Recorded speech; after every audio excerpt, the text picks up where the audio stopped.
Good evening, I'm Ian Hannamansing. Tonight, a Manitoba town grieves an immeasurable loss. They were great kids. A tornado tears through a farmer's field and through the heart of a community, killing 2 teenagers. A good number of the people in the municipality and the town are related or part of the extended families of the 2 victims. Fury in the streets of Lebanon, resignations, protests, and calls for international condemnation. How this moment changed the country. And why Lebanese Canadians are calling on Ottawa to step in. BC had a handle on COVID-19. Now the cases are creeping upwards. What's happening? And cheering on the home team from home. So normally I would have probably 40 chairs of my own. Fans find a way to gather. The power of sport during the pandemic. This is The National. A rural community in western Manitoba is mourning the loss of a young couple tonight. Fresh out of high school, they were ready for the next chapter of their lives until this moment.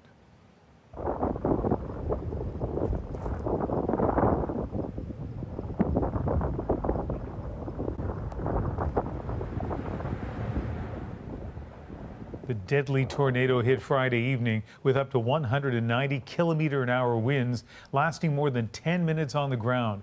It ripped through a nearby farm, throwing several vehicles off the road. Carter Tilbury and Shayna Barneski, both 18 years old, were in their pickup truck. They were driving near Verdin, Manitoba when the twister hit. That's about 65 kilometers away from their hometown of Melita. And that is where Karen Pauls is tonight. We've all worked so hard to get here. Countless hours spent laughing in the hallways, procrastinating on homework, and making memories that will last a lifetime. A speech from Shayna Barneski's high school graduation just 2 months ago. She's wearing a bright red dress, grinning for the camera with friends and her boyfriend, Carter Tilbury. He graduated last year. Now, 2 young lives have ended tragically early after their pickup truck was swept up by a tornado Friday night. RCMP say they were thrown out of the vehicle, which was found more than a kilometer from where the tornado touched down. They were great kids. And I think that's what really hurts. They're kids from our community. Reverend Barb Alston says there's a heavy feeling in the community. The 2 teens both had jobs here, Shayna at the local co-op grocery store, Carter at a farm equipment dealership. We're all connected. We're connected family-wise, we're connected socially, we're connected spiritually. She prayed for the couple, their families, and the first responders in church this morning. We just pray for compassion and love and understanding in the tremendous sadness and grief that is over this community. They were well loved, and they will be very much missed. Mayor Bill Holden says the tragedy is felt deeply in a small town. We're a town of about 1,000 people, and a good portion of the town here is related to the extended families of both the victims. And my heart goes out to everyone. None of their family or friends were ready to do interviews today. One friend said they're trying to pull together and support each other because that's what Shayna and Carter would have wanted. She told me they were the kind of people who always had your back, kind through and through, and will never forget them. And Karen is in front of their high school in Melita tonight. With COVID and all the restrictions that brings, Karen, how is this going to affect the way that the community mourns? Ian, that's a very good question, and one the community will have to grapple with in the upcoming days. With so many families affected, the entire community, the entire town will want to be at any funeral or memorial service. And with physical distancing requirements in place, that's going to be a challenge. But as that Presbyterian minister told me earlier today, they have dealt with other challenges during this pandemic, and they will find a way to come together to mourn and to comfort each other. Ian? Okay, thanks, Karen. Tammy Skelton was watching the clouds from her home in Verdin. At first, she was in awe of the size of the tornado, but what she saw next still haunts her. Things just started to feel weird, the wind and stuff, and I looked straight up, like right over my house, and I could see the rotation starting. I hop in my vehicle and I start chasing this thing and watching it build and get bigger, and I never imagined it would get this big. It was huge. I've seen tornadoes and I've never seen one this size. It was unreal. Finally, I had seen it hit the yard up the road, and then you could see the buildings flying in the bins and just debris everywhere. And then I watched, watching them try to save these people losing their lives right in front of you. It's different. I never want to see that again. Another person was also injured, a 54-year-old man who has non-life-threatening injuries. He was taken to hospital. He too was driving when the tornado touched down. There was violence in Beirut again today as people furious at their government demanded change. They blamed Tuesday's explosion on negligence by the country's leaders. It killed at least 160 people, injuring thousands and shattering parts of the city. As Rebecca Collard shows us, it all means that for those in the streets today, this isn't just political, it feels personal. Anger in the streets of Beirut again tonight and chants of revolution. Demonstrators light fires and throw stones. They're pushed back with tear gas. Some are injured and rushed to hospital. They are so angry about the blast here on Tuesday, and they say it's the result of the sort of government corruption, negligence, and mismanagement that they have suffered for decades. They are saying this is no longer a protest movement. Now this is an uprising. The protest had been going on since the afternoon. Many of those in the streets are survivors of the blast. Laura Salim was injured, but she's here today. What they've done to my people is ruthless. Putting explosives in a civil port, this is an act against humanity. They're inhuman. Salim has the word revolution tattooed on her wrist in Arabic. She says she's been joining the anti-government protests since October, and she says that she will stay in the streets until the government steps down. As the streets raged this weekend, the Prime Minister promised early elections, and Lebanon's information and environment ministers have resigned. But protesters like Michelle say that is not close to enough. We need to have a proper investigation on what happened last Tuesday. We need to have an independent government that's going to be able to cope with the economic crisis, and that's going to be able to hold free parliamentary elections in the coming 2 years. And we need to change the whole system. But first, Beirut needs to heal. There are thousands of injured people and neighborhoods in ruin. Rebecca Collard, CBC News, Beirut. And Rebecca will be back in about 20 minutes to talk more about what she's seen in Beirut over the last few days. And as she'll explain, this is a city and country still desperate for help. Today, the international community rallied. At a virtual conference hosted by France's president, international donors pledged nearly $400 million in emergency aid. Canada participated and joined with dozens of other countries in calling for a credible and independent investigation into the explosion. Canada and others also made clear financial help will not go to Lebanon's government unless there are reforms. Those calls for change were echoed in Canada as well today. Jayla Bernstein with those here calling on the Canadian government to act. To consider the Lebanese government illegitimate and... These Lebanese Canadians are mourning what's happened to their country, but they're also angry and tired of having to be resilient. It has been like 50 years now that the Lebanese, they see their country destroyed, and then they rebuild it, and then it's destroyed, and they then rebuild it. Is this resilience? This is pain. This is suffering. This is each generation has to take its own part of this misery. They gathered outside the Consulate General in Montreal to call on Canada to kick out Lebanon's ambassador to Ottawa and the consuls general across the country. The Lebanese government cannot remain in power. It cannot survive without international support. So what we need right now is for countries, for governments to stop recognizing them as legitimate. Like the protesters in Beirut, they blame government negligence for the catastrophe.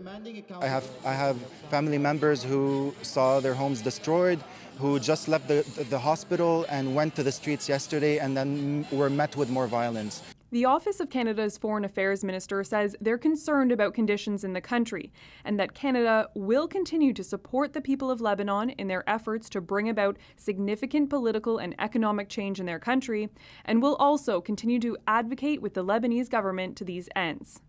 While in Montreal, people protested, others found solace in faith.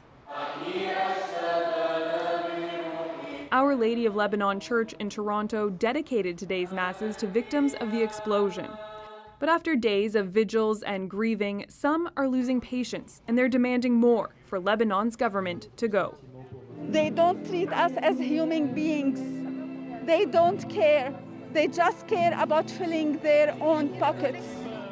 Jayla Bernstein, CBC News, Montreal. Now to Canada's fight against COVID-19. As of today, Manitoba has more active cases than ever before. Many Manitobans are very anxious at this time, and that is to be expected.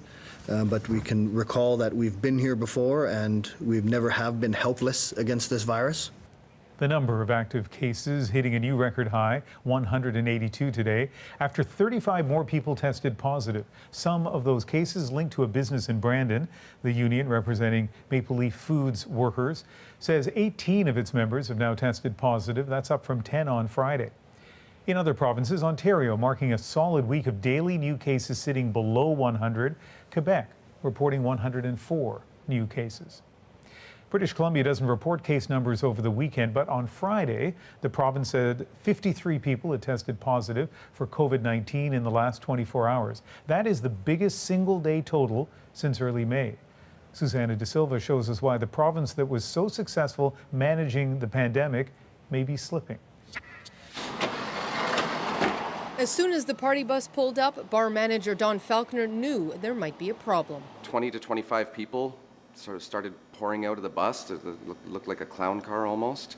They just kept coming and coming and coming. Staff quickly told a member of the group who appeared in their early 20s they could not come inside, to the dismay and anger, Falconer says, of the person asking.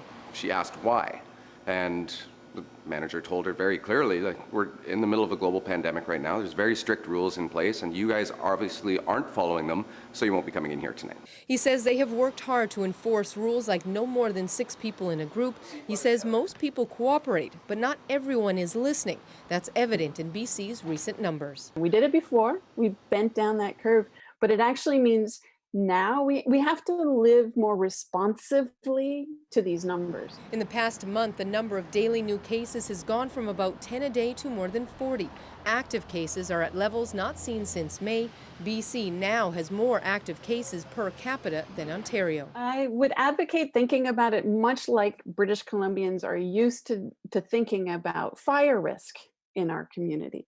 You know, if it's been a dry spell, that there's a bigger fire risk. And when you see those signs saying it's a big fire risk, you have to modify your behavior.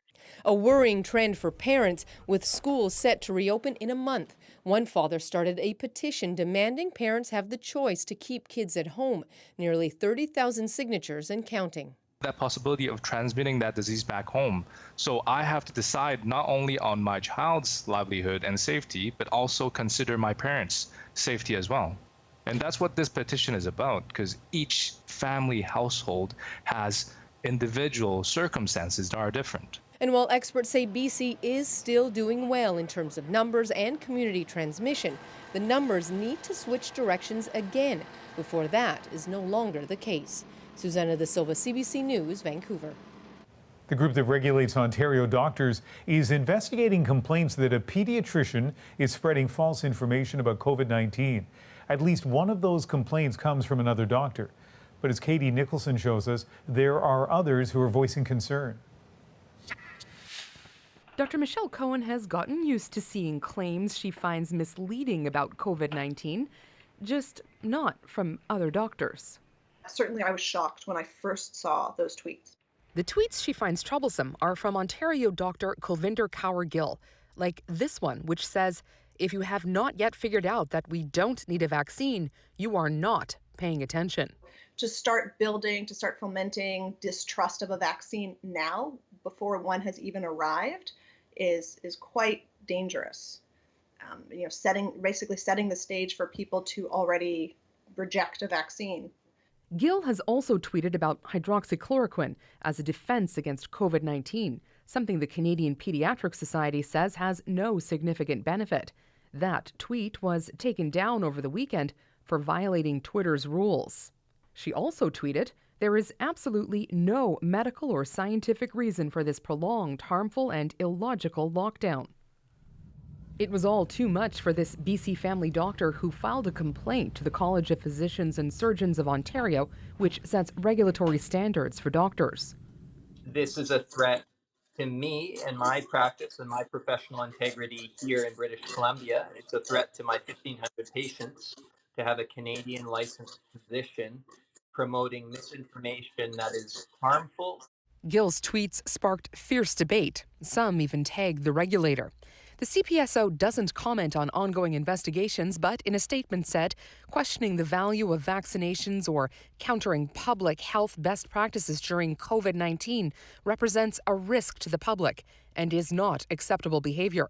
Physicians who are found to be spreading misleading medical information that may bring harm towards patients can face practice restrictions or suspension. Dr. Gill did not respond to CBC News' multiple requests for comment, but on Twitter she has said, "There are always opposing views in medicine. There must always be open, constructive public debate, and the voices of physicians and scientists must never be attacked, censored, or silenced." Katie Nicholson, CBC News, Toronto. In Ottawa today, the opposition called for an investigation into the administration of the Emergency Commercial Rent Relief Program. So often when governments make programs unnecessarily complicated, it's not out of incompetence, it's because somebody stands to benefit from all of the complexity. At issue is a multi-million-dollar contract to run a commercial rent subsidy granted to a mortgage finance company. One of its executives is married to the Prime Minister's Chief of Staff, Katie Telford. The PMO says when her husband started his job, Telford declared the conflict of interest. This as the Prime Minister's office continues to deal with fallout from the We charity controversy. On Wednesday, Cabinet Ministers Carla Qualtrough and Mary Ng will answer questions from MPs about why the charity was awarded government work. And this week, the government is expected to release thousands of pages of documents related to that decision. A nonprofit group that runs group homes for teens in Regina has called in an investigator to look into allegations of sexual harassment in the workplace. This is just the latest organization to find itself under scrutiny there. Bonnie Allen reports on a Me Too movement that is shaking the city. At this craft brewery, employees are talking about more than just beer this summer. It's a moment of reckoning on sexual harassment in the workplace. We're really talking about it like every day. It's all coming out now. Vanessa Owen says she feels safe here, but we know we can do better, and so we're bringing in some more training on discrimination and harassment. This all began with a CBC News investigation last month. 17 women accused a leading mental health advocate, Jim Demaray, of verbally sexually harassing young female staff during his time in the restaurant industry. He calls the allegations baseless and untrue. The story inspired an Instagram page titled Victims' Voices Regina, where hundreds of anonymous posters have shared allegations of sexual misconduct at different businesses and organizations. Some of those posts prompted a nonprofit that helps street youth and runs group homes to hire an independent investigator to look into allegations against 4 employees of sexual harassment in the workplace and, in some cases, inappropriate behavior toward young people. The executive director of Street Culture has resigned and the CEO has been put on leave. We're reserving judgment at this point of the truth or not truth of the allegation, is because our prime motive, especially from a board of directors, is just to make sure that all the youth and staff are safe. This gender studies professor says the flood of social media posts is a wake-up call for the city. It's much harder to shake than when it's Bill Cosby, right? Where you might be horrified, but it's not happening on your Facebook. It's not happening in your own circle, so to speak. There are people standing up to support victims and to believe them, and that's how there'll be change. A culture change that's just beginning. Bonnie Allen, CBC News, Regina. Canadian singer-songwriter Salome Bey has died in Toronto. I'm gonna get there at any price. Stand aside, I'm on my way. Born in the United States, she became known as Canada's first Lady of Blues. Her powerful voice heard from Europe to Broadway, and she was a staple in Toronto's jazz circuit during the 1960s. Bey was made an honorary member of the Order of Canada in 2005. She's survived by 2 daughters, both singers, and a son. Salome Bey was 86. The U.S. hit another terrible milestone tonight. 5 million Americans have now been diagnosed with COVID-19. I have no concerns on the COVID-19. It doesn't bother me one bit. Next on The National, huge crowds as infections spike and U.S. lawmakers fight over pandemic politics. And we return to Beirut with our reporter on the ground. There's been an amazing show of unity, volunteers in the streets helping people clean up their homes. Reflections from a city forever changed in a moment. And later, Leafs fans drive in to cheer on their team. I'm gonna still scream even though I'm inside the car. A much-needed pandemic distraction. We'll be right back.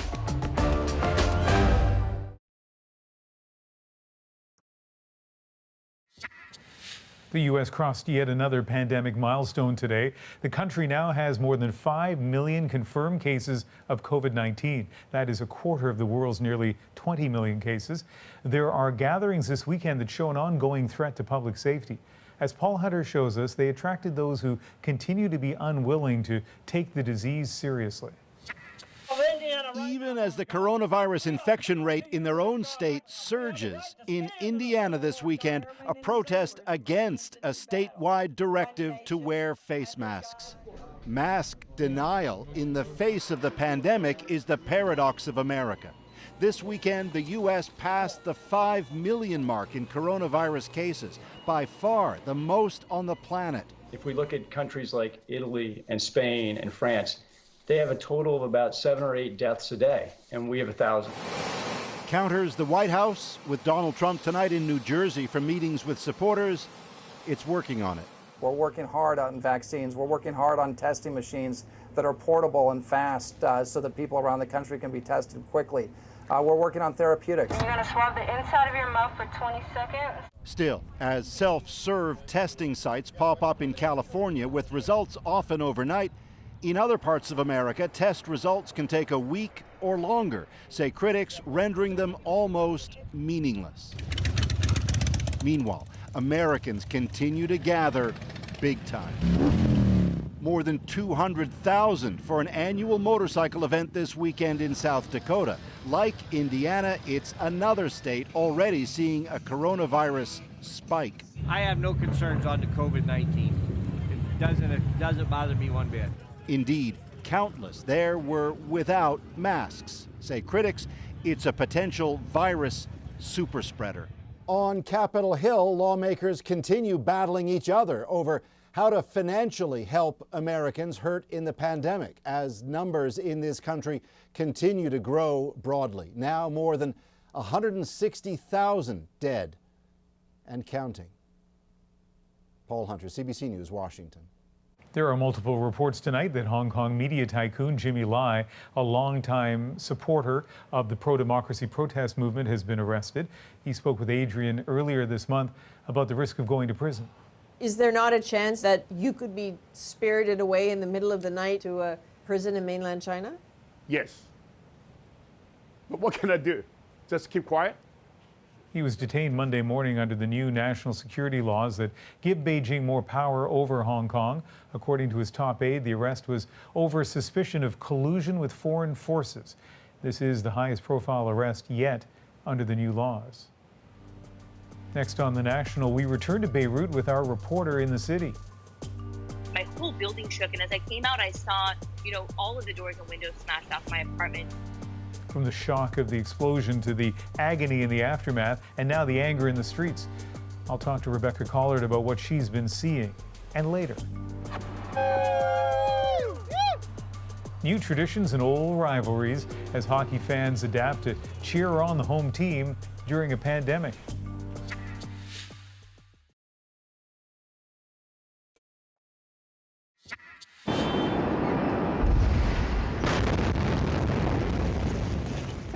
It has been 5 days since that blast shattered Beirut.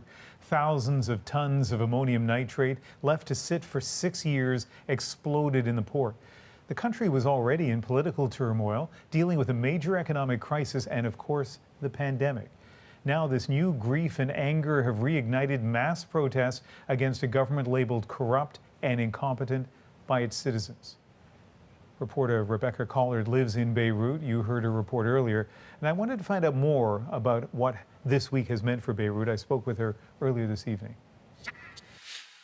Rebecca, thanks very much for joining us. An exhausting week, I know. As we followed your reporting, we saw the shock of people, the grief, the anger for sure. This weekend, what's it been like in Beirut? This weekend, really what we've seen boil over is that anger, Ian.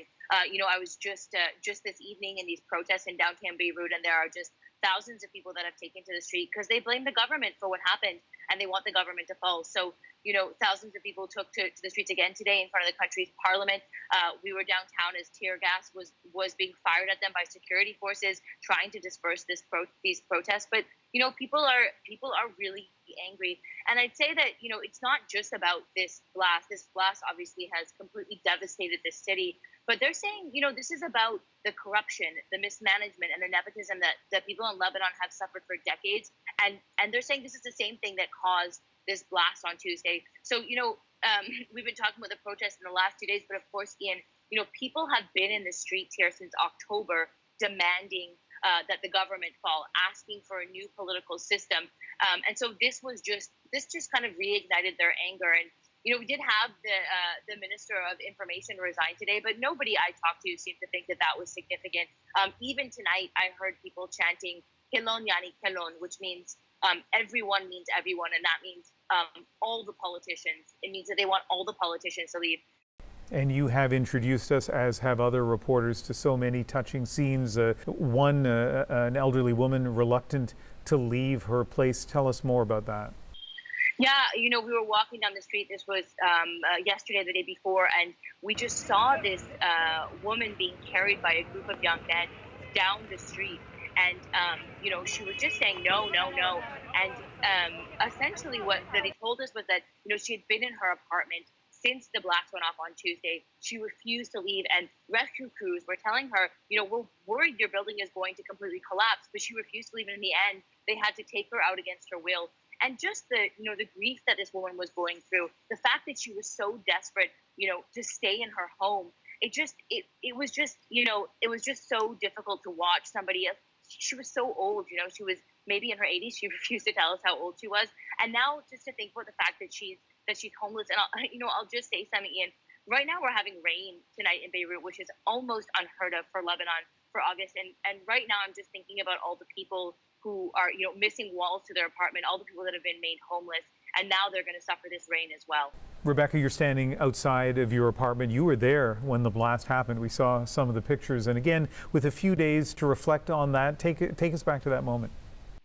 Yeah, in the moments just after the blast, Ian, I had been sheltering in an internal hallway when I heard this rumbling, and my whole building shook. And as I came out, I saw, all of the doors and windows smashed off my apartment. The balcony door now near the dining room table. It was devastating. And at that point, I thought it must be something localized, and that I thought my apartment was really badly affected. And I shared these photos. Having spent the last few days out in the streets of Beirut and seeing the damage that other people's homes have sustained, I feel actually incredibly lucky. I've seen whole apartment buildings that were 3 or 4 stories high, just a pile of rubble on the ground, and so many people, made homeless completely by this. I am really lucky that I have a kind and generous friend on the other side of town whose building wasn't damaged, who's offered to let me stay there. I have money to buy whatever food that I need, whatever supplies that I need. But that is not the position for a lot of Lebanese people. A lot of Lebanese people at this point, don't really have anywhere to go. There is an effort in the country to take them in, and there's been an amazing show, Ian, here of unity. Volunteers in the streets helping people clean up their homes, helping people clean up the streets, opening their homes to complete strangers. But so many people were already in such a desperate economic situation before this happened that now, the future must just look so bleak for them, Ian. It has been an extraordinary few days, and we really appreciate your perspective on it, Rebecca. Thank you very much. You're welcome. Time for a short break. Up next, a very welcome pandemic distraction.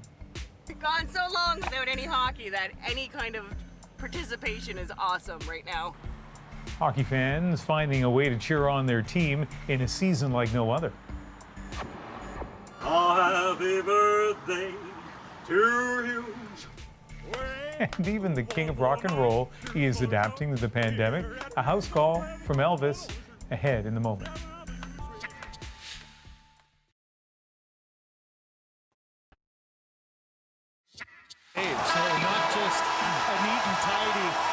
It all came down to tonight's home game for the Toronto Maple Leafs, but it is over. The Columbus Blue Jackets eliminating the Leafs after a wild 5-game series. For a few hours, though, there was so much hope and excitement for Leaf fans. Of course, for many people, a key part of cheering for your team is getting together. As the pandemic separates us, Greg Ross takes a look at how fans are adapting and the unifying power of sport. Hundreds of Leaf fans willing to sit in their cars for hours on a warm summer evening just so they can watch the game with other fans. I'm so excited. I love to be around people. I love to sing the national anthem with people. Gone so long without any hockey that any kind of participation is awesome right now. You can watch it by yourself, but it's better when there's a group. It sure is different from last year. Go Leafs, go! But for 2020, this drive-in viewing party at Ontario Place will more than do for these fans. Can't be with people, but this is our way to be with people and cheer on the best team Toronto has. And that way we can be together as a family in a safe environment to cheer them on. For other fans, this year means a change in tradition. For years, Doug Radford has converted his Toronto home into a shrine during the playoffs. It's just always been known as an open invitation once they sort of see the Leaf Shack sign. Inviting anyone and everyone into his backyard to watch games on a big screen. Weekend games, you would get up to about 100 people. This year, he's only invited a handful of close family and friends to protect his 80-year-old mother-in-law who lives next door. We have to be quite careful about that. We're, my wife is in there every day and, bringing meals and all that. And in bars, usually packed for the playoffs, fans find a different kind of atmosphere. It definitely does seem like it's quieter. The manager of this Toronto bar says physical distancing has drastically cut their numbers during games, but fans are willing to play by the rules. I know it's very hard to ask people during these exciting times with the Leafs, the Raptors, and the Jays, but for the most part, a lot of our guests do understand. While none of this is ideal, fans and players have no choice but to adapt, something we've gotten used to doing here in 2020, a year many would like to forget. But in reality, the memories like the ones these fans are creating here tonight will probably last a lifetime. Greg Ross, CBC News, Toronto. And as you saw in Greg's piece, sport can be powerful. Take a look at this incredible video from former Humboldt Bronco Ryan Straschnitzki. There you go. The bus crash survivor who was paralyzed posted this video just a couple of weeks ago. He's been training all summer in Alberta, even through the pandemic, to improve his range of movement. After the crash that shocked the country 2 years ago, the former Humboldt Bronco swore he would walk again. But it's not just determination that's fueling the remarkable improvement. Last fall, he had an experimental device implanted in his back, and earlier this year, Vicodopia showed us how it works.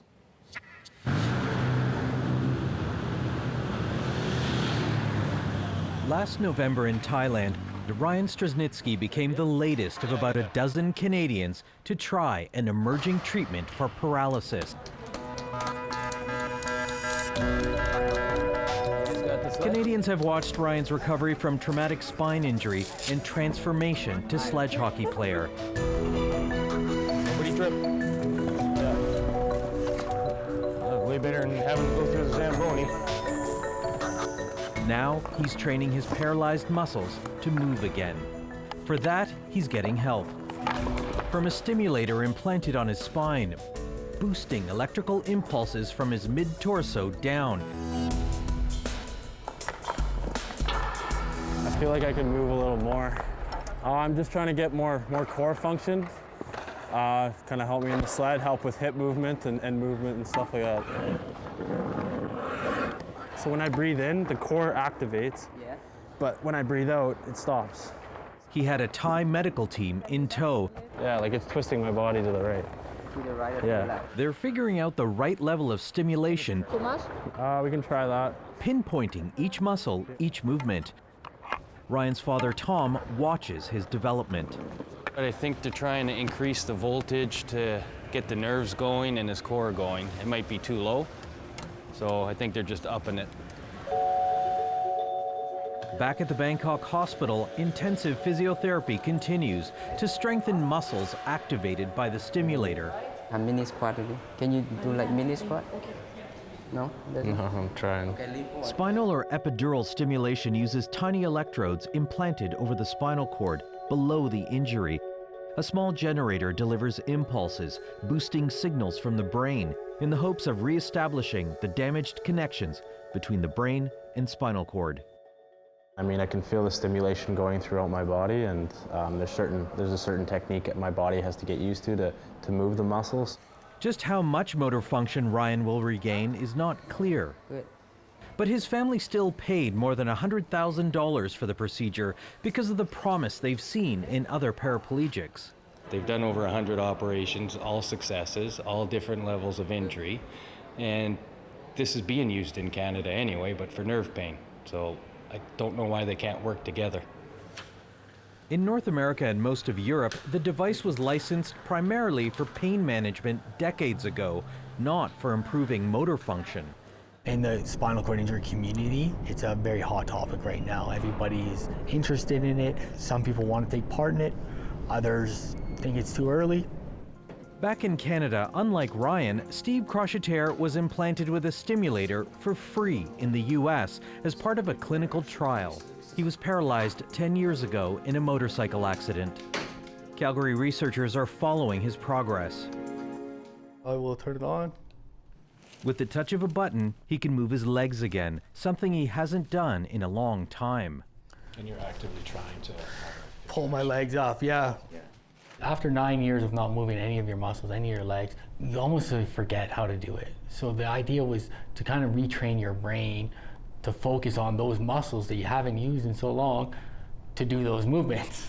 And the movement is from Steve's brain. Right. That's where it's starting from. It's not from the phone starting the. Okay, it's more like a conduit in a sense. Yeah, it's reawakening some pathways to allow his brain to recontrol his legs. It's kind of emotional right now just talking about it. I mean, it's a pretty powerful thing.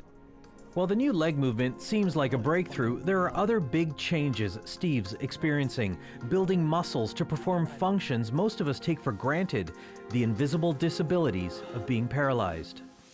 I feel like I have more energy, I feel better, I feel like of course my body temperature control, all those things, having it on helps with that, right? What are the other complications that people may not realize that you live with as a result of a spinal cord injury? If you're sitting for too long in the same position and you do a small movement, your legs are going to want to kick out.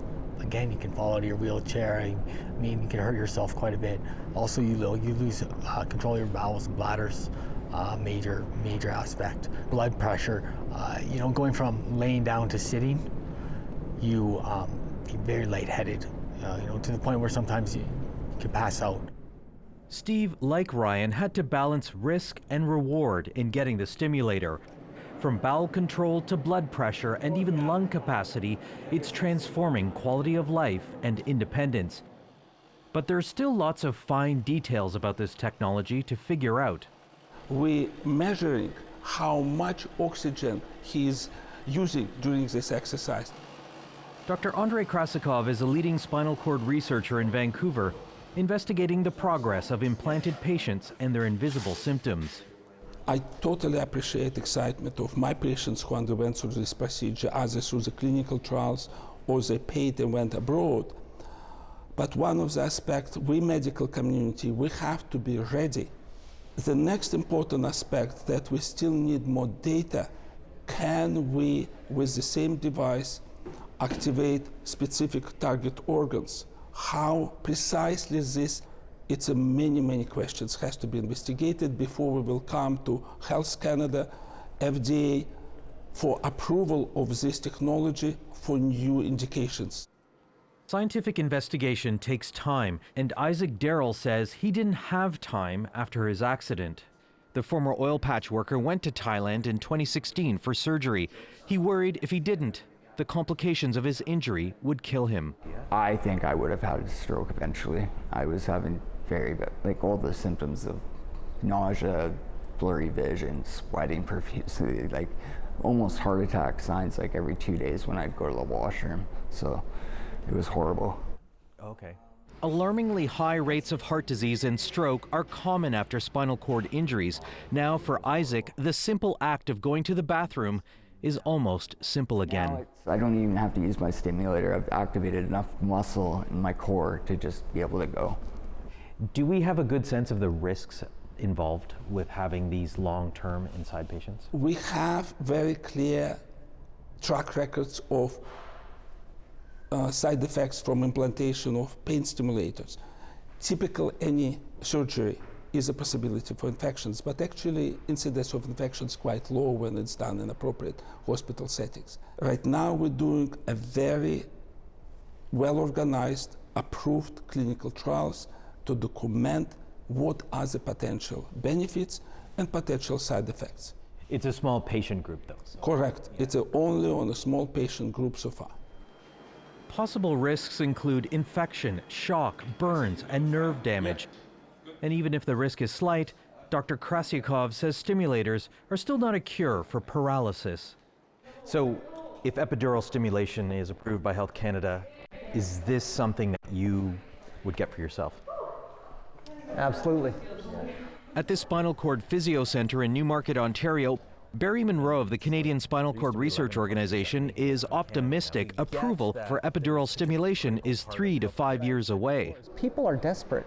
People are dying with spinal cord injury. We don't really realize that there are a lot of people who don't survive long-term spinal cord injury, and they're suffering, and there's not enough there for them. Barry has seen lots of promising research in his 3 decades in a wheelchair and lots of disappointment, so he urges caution. What happens for Ryan might not happen for another individual. We like to say a spinal cord is like a fingerprint. There's no two the same. This is a great step. We're just not there yet. Back in Calgary, Ryan's family is also optimistic his recovery will keep going. Then the intensity is this right here. His mother Michelle is discovering what's possible.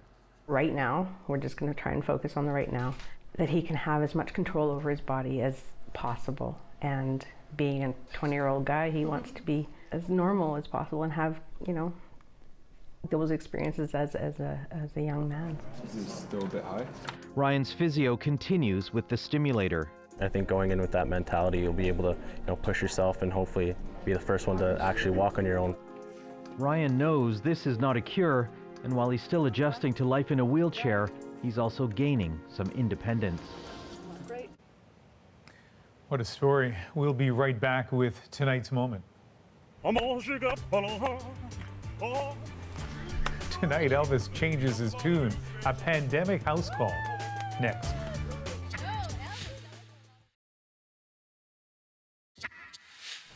Apparently, if there's one thing the pandemic can't stop, it is the king of Halifax.